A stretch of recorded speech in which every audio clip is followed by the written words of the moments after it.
Hello and welcome to a brand new conversation about the global climate emergency here on the Real News Network. I'm your host, Aman Azhar. And my guest today is a renowned climate scientist from Brazil and a senior researcher with the University of Sao Paulo Institute of Advanced Studies. And my focus today is where do we stand with regards to global climate events and changes happening at a breakneck speed, and what can we do about it? So let me first go ahead and welcome to our guest. Thank you, Dr. Nobre, for your time. Thank you very much. It's my pleasure to talk to you. So let me open this conversation by asking you, so fires in the Western United States, fires in Australia, a melting ice sheet in Greenland and Arctic, and a record-setting temperature that we are seeing. Can you give us a breakdown of what exactly is happening planet-wide? Well, there are no doubts that we are seeing the unfolding of global warming, of the climate change due to global warming. In the last 20 years, almost all temperature records have been exceeded. 2016 was the warmest year in the record since 1860, almost 140 years. But now 2020 is very likely to exceed that record due to the very hot summer in the Northern Hemisphere, west coast of the US, Arctic, Greenland, part Siberia, Asian countries. But also, for instance, we are going through a very hot spell in central Brazil, in Argentina, in southern Amazon. So the transition here in southern hemisphere between winter season, dry season, and wet season is delayed. So we are seeing that Australia in the last summer, November through January, had the highest temperature heat wave ever in Australia, and also the most severe drought, which led to that dramatic, catastrophic fire. So we are seeing that it's not only 1 year, exceptional year. This is becoming what Governor Jerry Brown, former governor of California, 2018, he termed initially the new normal. And then a few months later, he said, no, not the new normal. It's the new abnormal. So we have to change. So that's what we are seeing with all the consequences. So this is not something sporadic that will go away. This is almost the new climate that we have to be used to. And there's still a lot of people around us who kind of dismiss it as something which has happened in the past, and it's something of a recurrence of something normal and it will go away. What can you say to people who continue to believe in speculation of this sort? Is this going to just go away?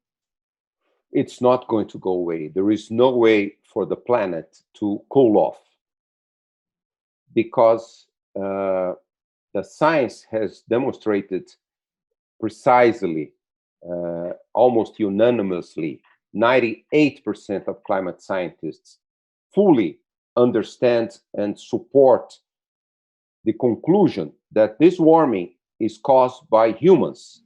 This is not a natural variability of the planet's climate. We are injecting 50 billion tons of greenhouse gases into the atmosphere every year.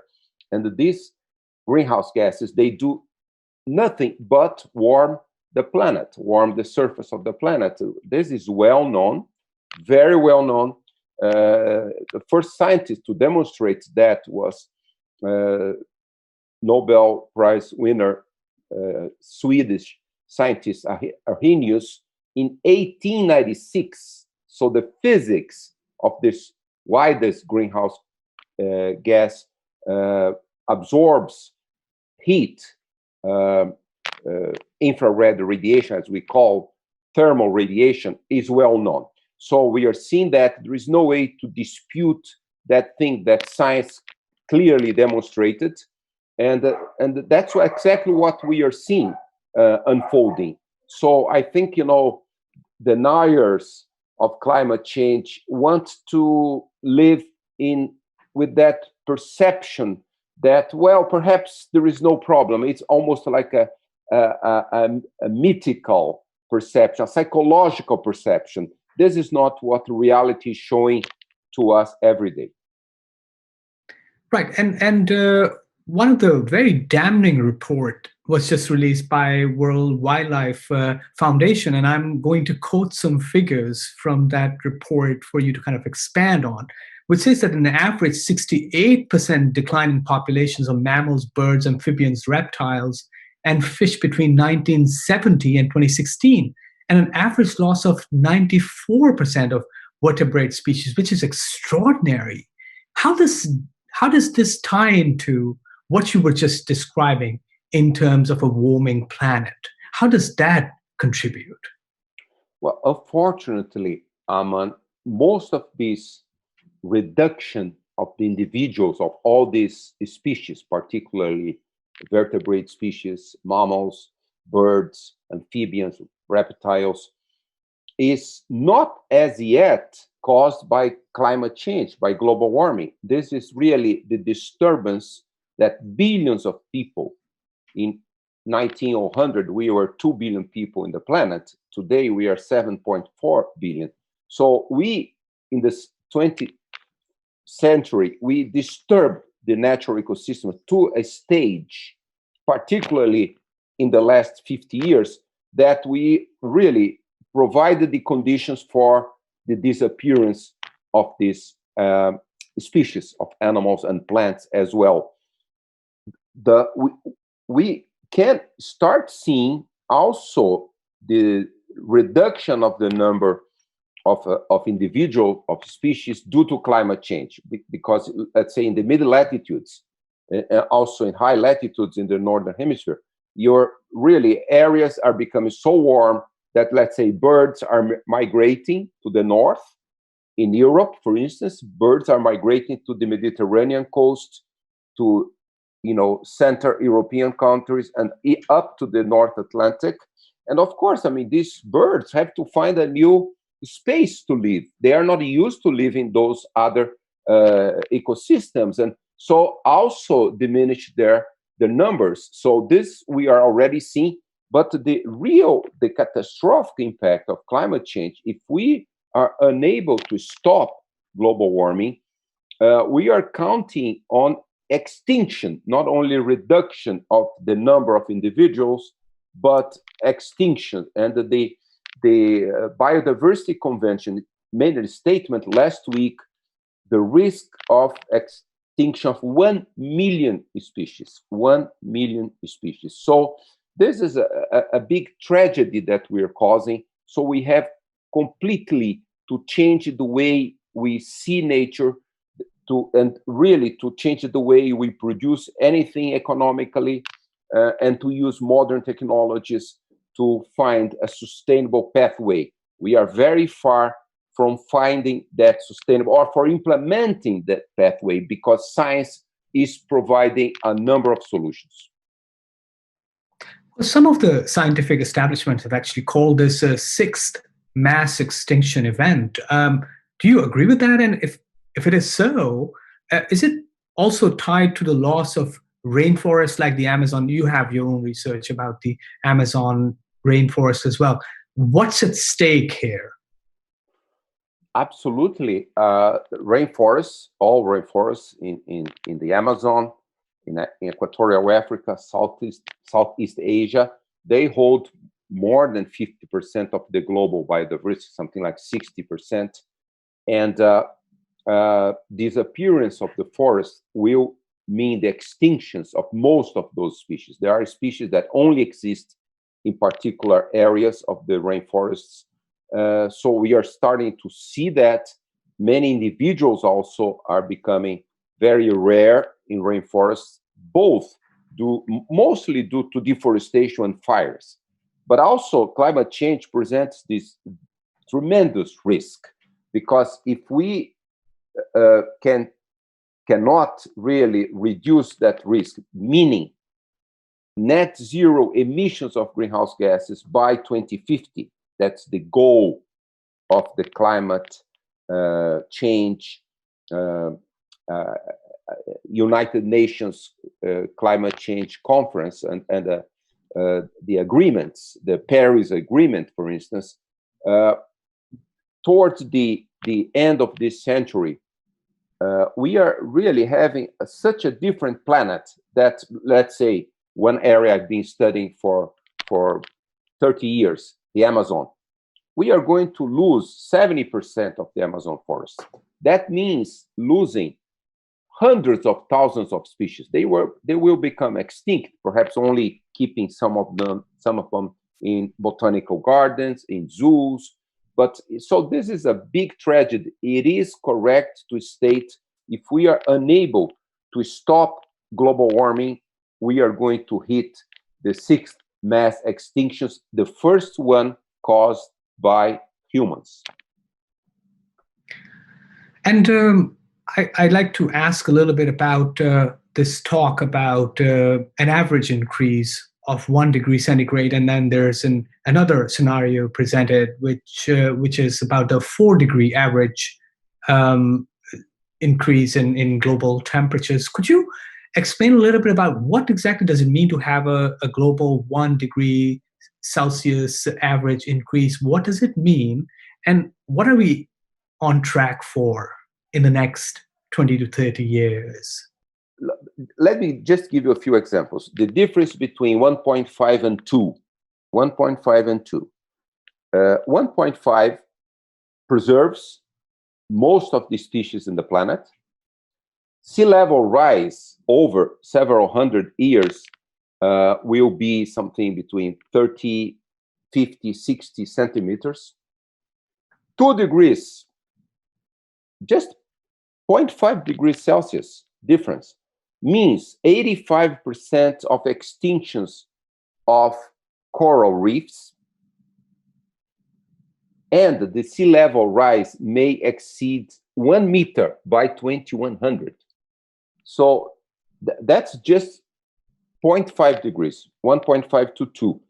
If we continue increasing emissions as we are seeing between 2016, 17, 18, 19, or actually 18 and 19, 2016 and 17, the emissions seem to be stabilizing. China also reduced the rate of increase, generate a lot of optimism. It was the outcome of the Paris Agreement, but unfortunately, emissions resumed increasing 2018 and 19.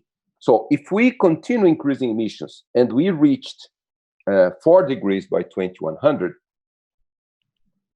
then we are moving into the 22nd century in a situation that we might lead the Earth becoming a hothouse, as we termed. A hothouse because if we keep increasing emissions, then there will be a natural disturbance in ecosystems. For instance, the Amazon will disappear 70% of the forest. That means 300 billion tons of carbon being released into the atmosphere. Other tropical forests, boreal forests may reduce.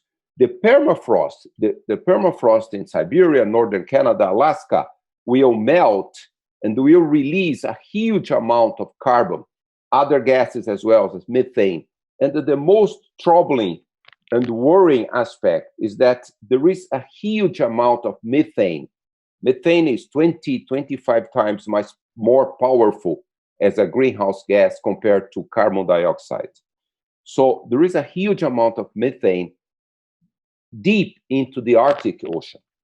It's there for hundreds of thousands, millions of years. So if we warm up the Arctic Ocean as we are seeing, the Arctic Ocean has warmed up something like between 2 and 3 degrees already. That's why it's shrinking the sea ice very rapidly. So if let's say 2060, 2070, all sea ice disappears from the Arctic in the peak of the summer, August, September, perhaps the ocean, the Arctic, will warm up so much that will instabilize. This methane will come to the surface, and a lot of this methane will reach the atmosphere. If we get this, what we call tipping points, we exceed these tipping points, and all this carbon from the forests, carbon from the Arctic Ocean, methane from the Arctic Ocean, from the permafrost reach the atmosphere, the temperature in 22nd century could go 5, 6, 7, up to 10 degrees. It's impossible to imagine the planet on those temperatures. That's hothouse. That would mean 6 extinctions. Most species will disappear. And most places on Earth, tropical cities, sea level cities, cities in mid latitudes during the summer, inhabitable. We humans will not be able even to live on those places because the temperature and humidity are beyond the physiological limits of our body. This is not catastrophic. If we are unable to reach the Paris Agreement targets, we are moving in that direction. So we have to say science is showing that with very small uncertainties. And if you ask a number of scientists and a number of studies, what's the probability of losing methane from the Arctic before 2100, and they would say 10 to 15%. This is a very high probability. We cannot really bet on issues that have 10, 15% probability. Right, and I can't help but ask, but do you see any political will at this point in time in the efforts on parts of the global governments and the corporations, the businesses, to invest in sustainable technologies? I mean, at least in the United States, we see also in these election debates which are going on that there's still a clear emphasis and commitments by the political parties to fracking and the fossil fuel extractive businesses. So where do we stand realistically from in this situation? It's very interesting question, because we are in this very critical moment in humanity's history. If you look at governments, there is a lot of governments closely associated, linked to the interests of the fossil fuel industry: coal, natural gas, petroleum. And these very powerful, something like 18% of global GDP comes from these energy sources. And they command a lot of political parties. Even in representative democracies, there is some imperfections in democracies, particularly in the Western world, in which the will of most of the voters really is not represented by many politicians, and they are very much in line with this economic interest of the 20th century industry, the industry that has caused most of the global warming, the fossil fuel industry.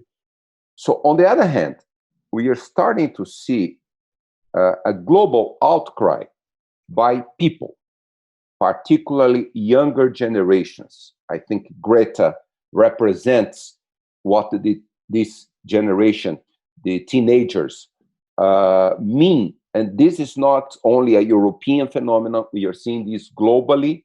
We are seeing even Chinese teenagers very concerned with the future, with a sustainable future for their generation.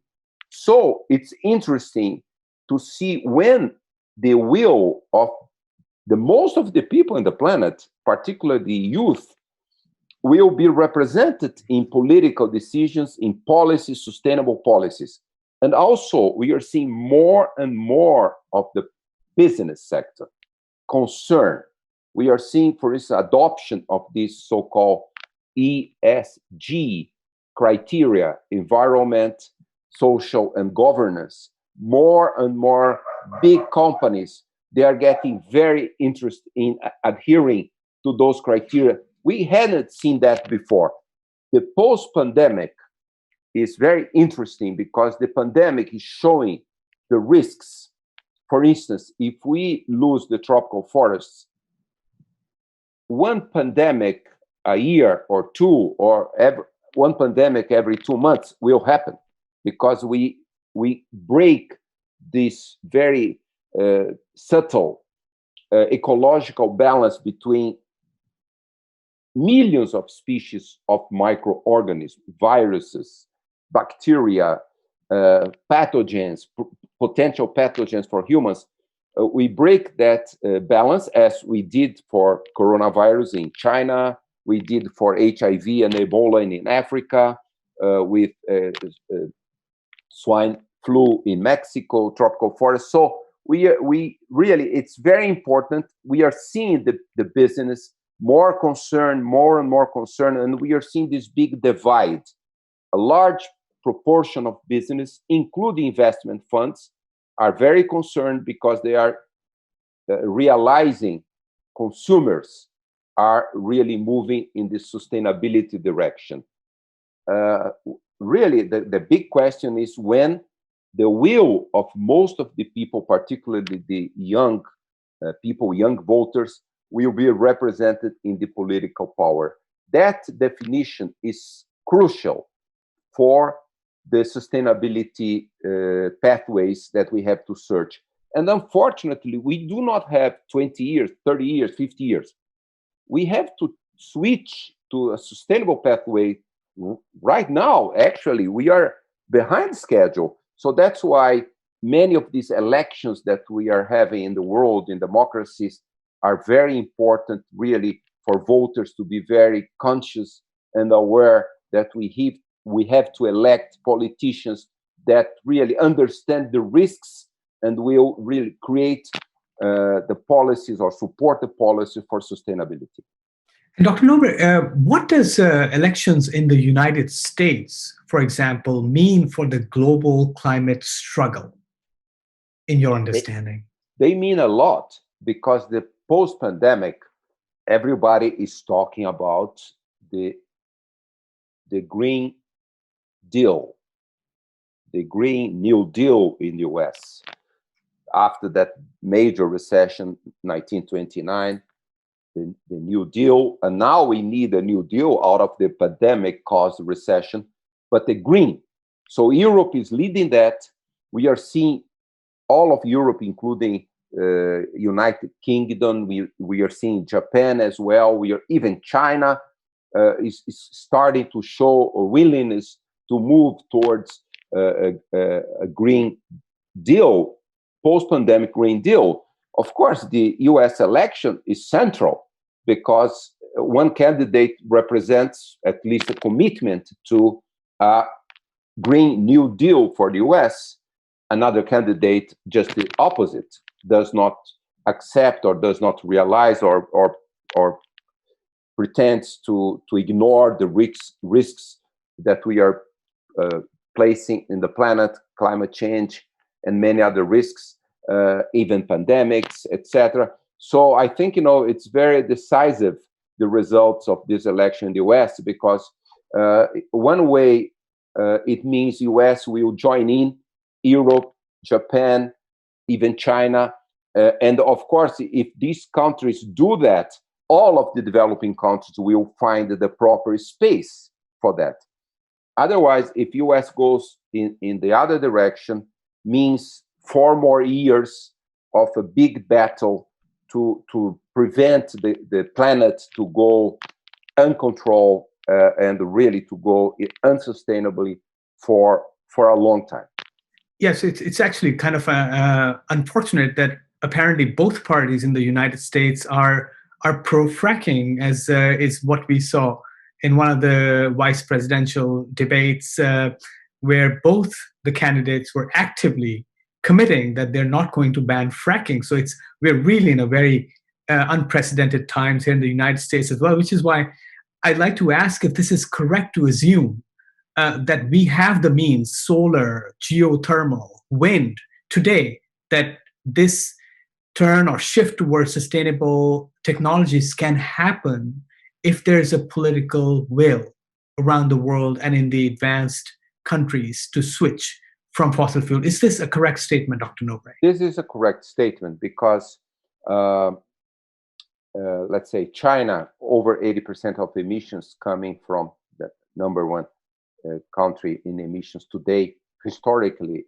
it is the US, but China today, almost 85% comes from fossil fuel. US, almost 80%. So, sustainability pathways require moving to a net zero emissions. That means really switching the energy towards sustainable, renewable energy.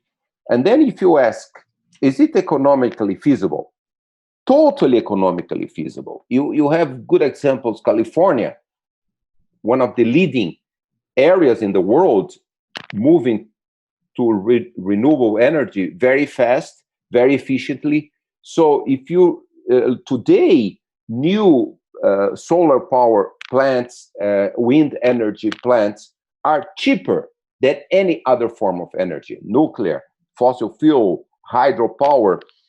And also technology is solving all the problems, for instance, intermittent solar energy. So technology is there.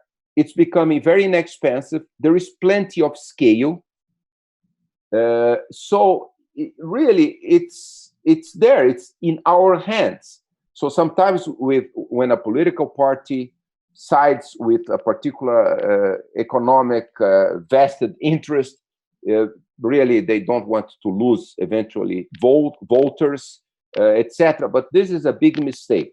We really, to move the planet towards a sustainable pathway, we have to quickly switch to renewable energy. And lastly, Dr. Nobre, the last piece of puzzle, it seems, is the public, the voters. How do we come around this problem of climate denialism with so much of actual investment going into misinformation and disinformation campaign to keep people from coming to understand that this is a real problem which is hitting people today? This is a new era with the social media, with all this artificial intelligence that brings a lot of risks as well, solutions, but also risks. And of course, we have to be optimistic that eventually science will prevail. What science tells us will prevail, because there is no point in being a denier of climate change today, because it's so obvious. It's unfolding. For instance, all this California West Coast fires becoming so much more intense, burning very large areas year after year all over the planet. So this is obvious. This is before our eyes. There is no way to deny this is not a natural variability. It's happening every year. So I think I'm more optimistic that eventually most people on the planet will really pay attention to what science has been saying for decades, and they will see how dangerous a path we are moving on, and we have to change. So I do, and of course, the nihilism movement is stronger in some countries than in others. But even in the US, where the nihilism movement started decades ago, funded by the oil industry, I think in the US, if you look at the polls, even let's say voters who voted for President Trump in 2016, then the increase, even his voters, something like 60% of his voters believe climate change is real and climate change is something to worry about. So I'm more optimistic that eventually this will become accepted by almost everybody, perhaps 80% of the global population. Well, on this optimist note, let me thank you, Dr. Nobre, for joining me today and sharing your insight about what the climate change situation is right now globally, and how does it determine the future of our species. So thank you once again for your time. Thank you very much, Aman, and I'm always available to talk to you. And thank you again also to you for tuning in. You can always look us up at therealnews.com. For myself and the rest of the team for now, it is goodbye and be well.